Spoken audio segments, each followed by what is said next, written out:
As October slipped into its second half, excitement buzzed through the Slytherin common room with the announcement everyone, especially Sebastian, had been eagerly waiting for: the first Hogsmeade weekend.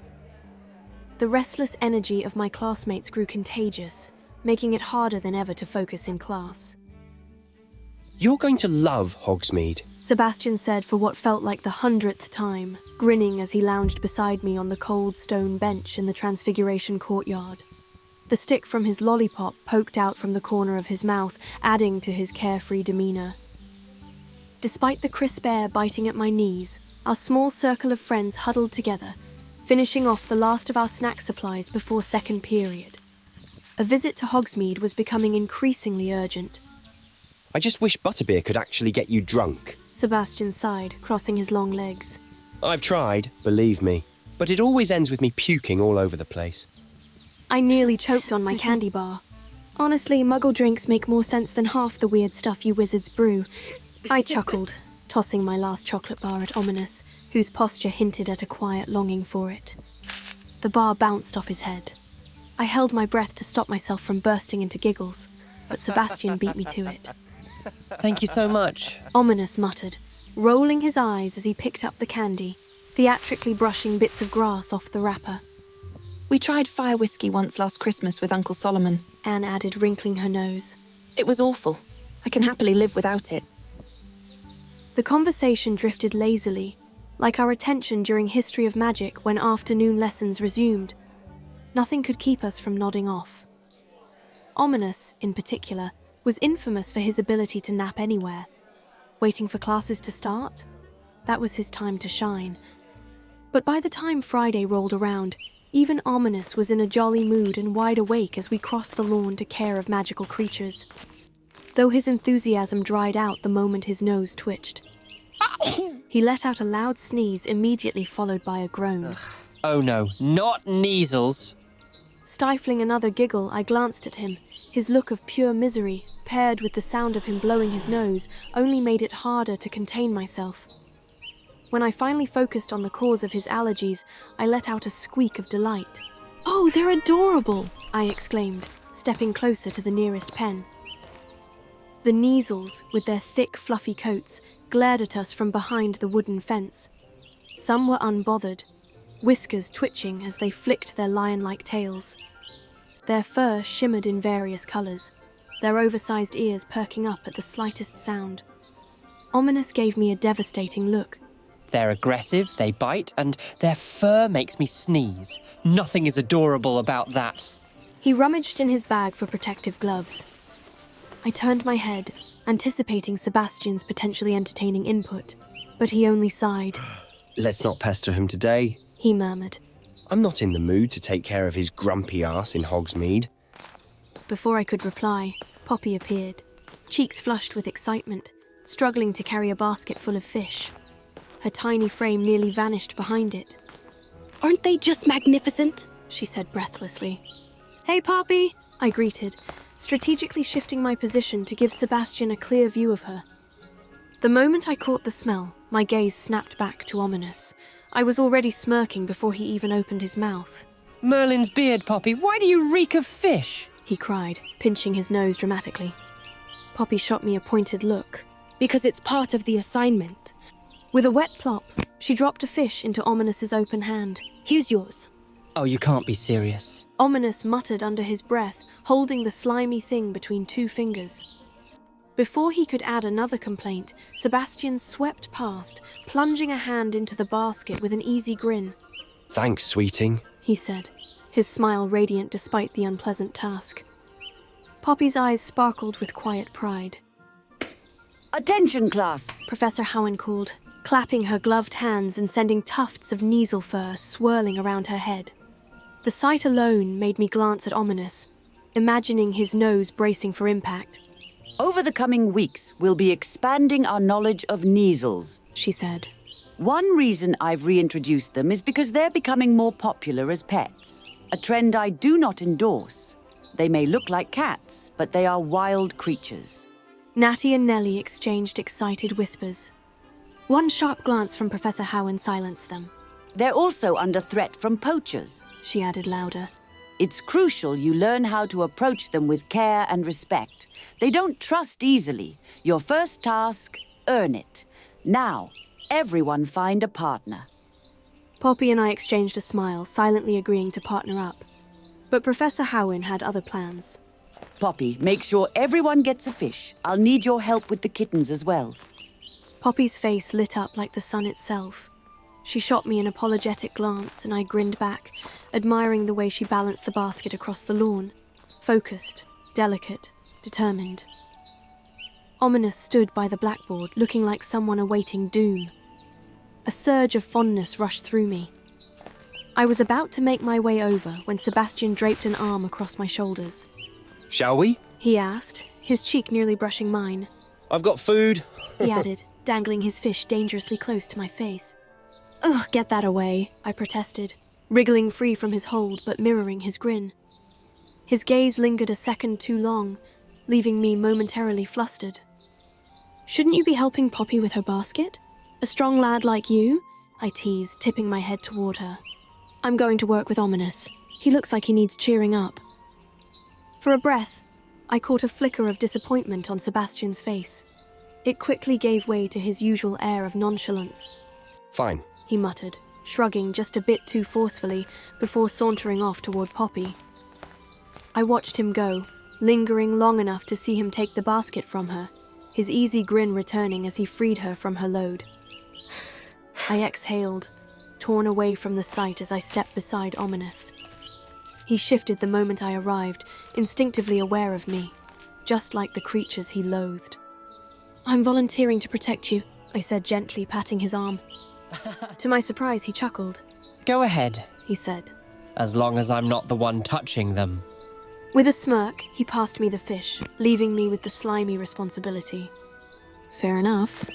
I crouched beside the pen, pebbles crunching as I scanned the remaining Kneazles. They all regarded me with the same unimpressed, disdainful glare.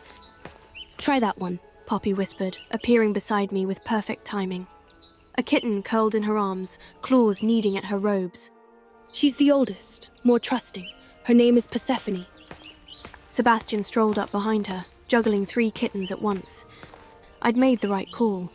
His grin nearly split his face in 2. Thanks, Poppy, I said, giving Ominis' sleeve a tug. With a loud, exasperated sigh, he followed me into the pen. Persephone was smaller than the others, her bushy pelt speckled with grey patches. Dark paws stretched out into a hearty yawn before she began grooming herself, entirely oblivious to our arrival. I can hear it smacking its lips. Ominis muttered, crossing his arms tightly, clearly determined to remain uninvolved. It's a she, I corrected, watching the Kneazle stretch a leg up toward her ears. Her name is Persephone, and she's grooming. How wonderful. He replied flatly, nose scrunching to match the distaste in his voice. Who doesn't love the peaceful sound of slobber paired with the delightful smell of dead fish? I rolled my eyes, knowing full well he wouldn't see it. Holding the fish at arm's length, I approached slowly, dropping to my knees. Persephone paused, flicking her tongue over sharp teeth, and hissed. Don't let it bite you! Ominis whispered anxiously, frozen at a safe distance, wand outstretched. Unclear whether he meant to track the scene or defend himself from the furry threat. There, I soothed. I'm not going to hurt you. Her eyes darted between me and her lunch, whiskers and tail twitching in anticipation as I laid the fish in front of her. It took another few seconds until her appetite outweighed her suspicion. She's eating! I noted happily, glancing at my work partner, only to find him standing a foot further away than before. Ominis, don't be a coward. Sit down. With the reluctance of the universe itself, he edged closer, mouth pulled into a tragic frown. Testing the earth with both hands, he finally settled beside me.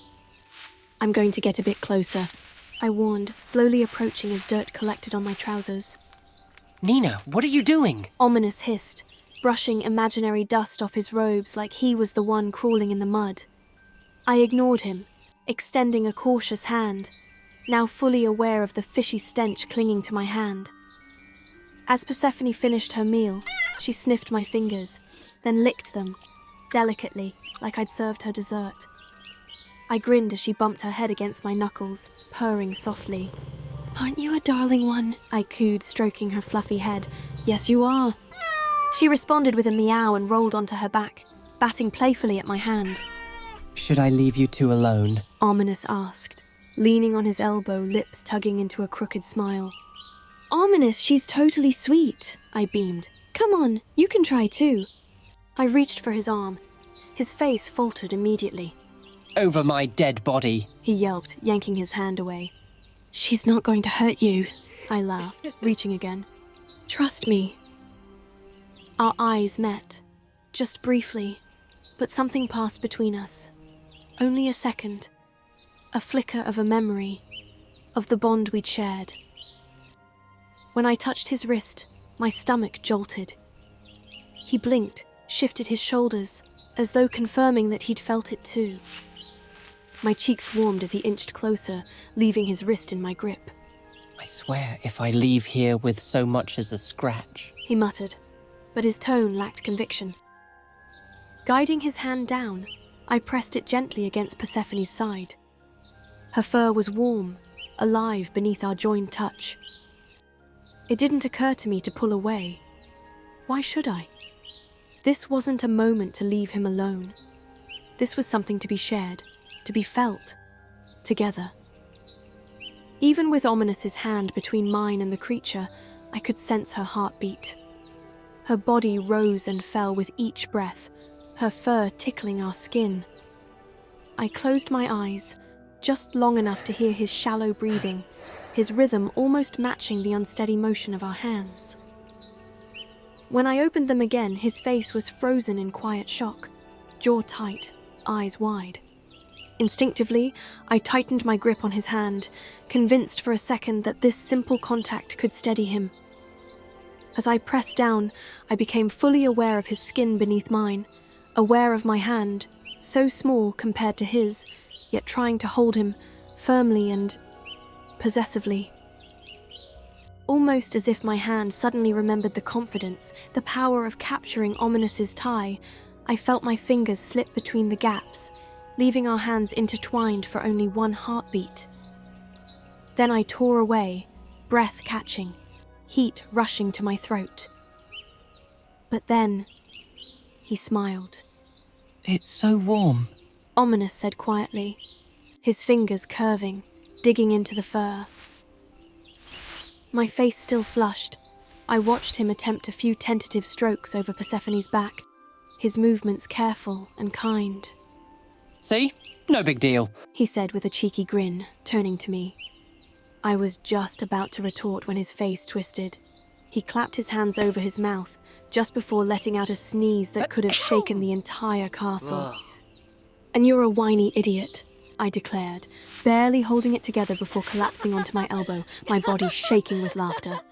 This is entirely your fault. Ominis groaned, glaring at me from behind his handkerchief. The sound of his snorts nearly set me off again.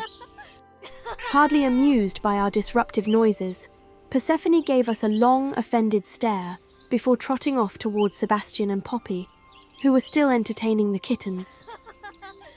I caught Sebastian's eye through the laughter. He frowned. I shrugged, grinning. By the time class ended, Ominis and I were still haunted by uncontrollable giggles.